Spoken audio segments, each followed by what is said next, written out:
నమస్తే, welcome to చేతన media. Hindu సంప్రదాయంలో జరుపుకునే అనేక పండుగలు చెడుపై మంచి సాధించిన విజయానికి గుర్తుగా జరుపుకునేవి. ప్రతి సంవత్సరం ఫాల్గుణ మాసంలో పౌర్ణమి రోజు సాయంత్రం హోళికా దహనంతో మొదలయ్యే హోలీ పండుగ కూడా చెడుపై మంచి సాధించిన విజయానికి గుర్తుగా దేశమంతా 2 రోజుల పాటు ఎంతో ఉత్సాహంగా జరుపుకునేదే. దేశంలో వివిధ ప్రాంతాలలో వేరువేరు పేర్లతో పిలిచినా అన్ని చోట్ల పౌర్ణమి మరు రోజున ప్రజలందరూ ఒక దగ్గర చేరి తరతమ భేదాలను, తమ మధ్య ఉన్న వైరుధ్యాలను మరచి ప్రేమతో రంగులు జల్లుకుంటూ మిఠాయిలు పంచుకుంటూ హోలీ పండుగగా ఎంతో వైభవంగా జరుపుకుంటారు. గతంలో ఉత్తర, పశ్చిమ భారతదేశంలో ఎక్కువగా జరుపుకునే ఈ పండుగను గత 2-3 దశాబ్దాలుగా దక్షిణ భారత రాష్ట్రాలలో కూడా ప్రధానమైన పండుగగా ప్రజలు జరుపుకుంటున్నారు. పశ్చిమ బెంగాల్, ఈశాన్య రాష్ట్రాలలో హోలీని వసంతోత్సవంగా జరుపుకుంటారు.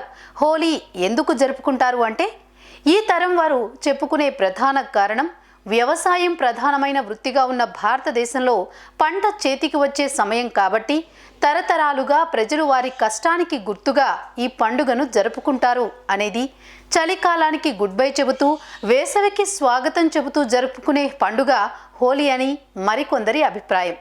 కారణం ఏదైనా ఒకరిపై ఒకరు రంగులు, బకెట్లతో, నీటి తుపాకులతో రంగు నీళ్లు జల్లుకుంటూ సినిమా పాటలకు నృత్యాలు చేస్తూ హోలీ అంటే గుర్తుకు వచ్చే ప్రత్యేక వంటకాలు ఆరగిస్తూ ఆనందిస్తారు. అయితే భారతదేశంలో హిందూ సంప్రదాయంలో జరుపుకునే ప్రతి పండుగ వెనుక పురాణ ఇతిహాసాలలో ఒక కథనం ఉండడం పరిపాటి.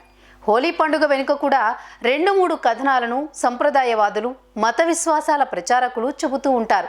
ఇందులో ప్రధానంగా చెప్పేది హిరణ్యకశిపుని, అతని కుమారుడు ప్రహ్లాదుని కథ. భాగవత పురాణం ప్రకారం రాక్షసులకు రాజైన హిరణ్యకశిపుడు ఏదైనా జంతువు చేత కానీ మానవుడి చేత కానీ చంపలేని వరాన్ని పొంది ఉంటాడు. ఈ వరంతో అహం పెరిగిపోయి తనకంటే గొప్పవాడు లేడని, అందరూ తనని దేవుడిగా కొలవాలని భావిస్తూ ప్రజలని హింసిస్తూ ఉంటాడు. హిరణ్యకశిపుని కుమారుడైన ప్రహ్లాదుడు మాత్రం తనకి దేవుడు విష్ణువేనని, ఆయన్ని తప్ప తన తండ్రిని కూడా దేవుడిగా కొలవును అని చెబుతాడు. ఇది ఘోర అవమానంగా భావించిన హిరణ్యకశిపుడు కొడుకుని కూడా చూడకుండా ప్రహ్లాదునికి తీవ్రమైన శిక్షలు విధిస్తాడు. హిరణ్యకశిపుని సోదరి హోళిక సోదరుడి ఆదేశాలను అనుసరించి మోసంతో ప్రహ్లాదుణ్ణి తనతో పాటు ఒక చితిపై కూర్చునేటట్లు చేస్తుంది. తెలివిగా తనని తాను నిప్పు నుండి రక్షించుకోవడానికి ఒక వదులు కోటును ధరిస్తుంది. అయితే మంట చుట్టుముట్టే సమయానికి హోళిక ధరించిన కోటు ఎగిరి ప్రహ్లాదుని ప్రాణాలను రక్షిస్తుంది. అందుకే ప్రజలు నేటికి కూడా పండుగను పౌర్ణమి రోజు భోగి మంటతో మొదలు పెడతారు. హోళికా దిష్టి బొమ్మను ఈ మంటల్లో వేసి దహనం చేస్తారు. ఇక మరో పురాణ గాథ శ్రీకృష్ణుడికి సంబంధించింది. చిన్నప్పుడే పూతన అనే రాక్షసి తాగించిన విషపూరిత పాల వలన నందగోపాలుని శరీరం నీలం రంగులోకి మారిపోతుంది. యుక్త వయసుకు వచ్చిన శ్రీకృష్ణుడు తనను రాధ, ఇతర గోపికలు తన శరీర రంగు వలన పట్టించుకోరని మదనపడుతూ ఉండేవారట.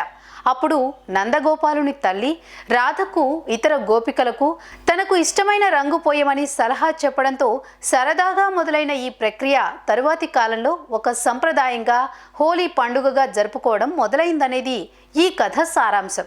ఈ పండుగను కేవలం హిందువులే కాదు, సిక్ మతానికి అనుసరించేవారు జరుపుకోవడం విశేషం. దక్షిణ భారత రాష్ట్రాలలో ప్రజలు నమ్మే గాథ మన్మధుడికి సంబంధించింది.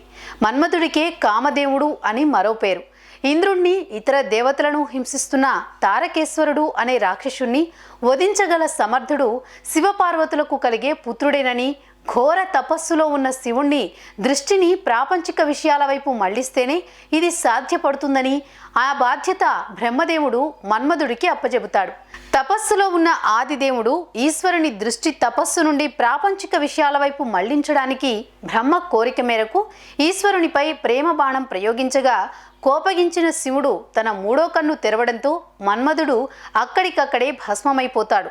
మన్మధుని త్యాగానికి గుర్తుగా ఈ రాష్ట్రాలలో ప్రజలు హోలీ జరుపుకుంటారు. నిత్యం అరుదైన, ఆసక్తికరమైన, ముఖ్యమైన సమాచారం అందించడానికి ప్రయత్నించే మీ చేతన మీడియా ప్రేక్షకులకు హోలీ శుభాకాంక్షలు తెలియజేస్తోంది. ప్రమాదకర రసాయనాలు కలిగిన రంగులకు దూరంగా ఉండి సహజమైన రంగులు వాడుతూ పండుగను జరుపుకోవాల్సిందిగా కోరుతోంది.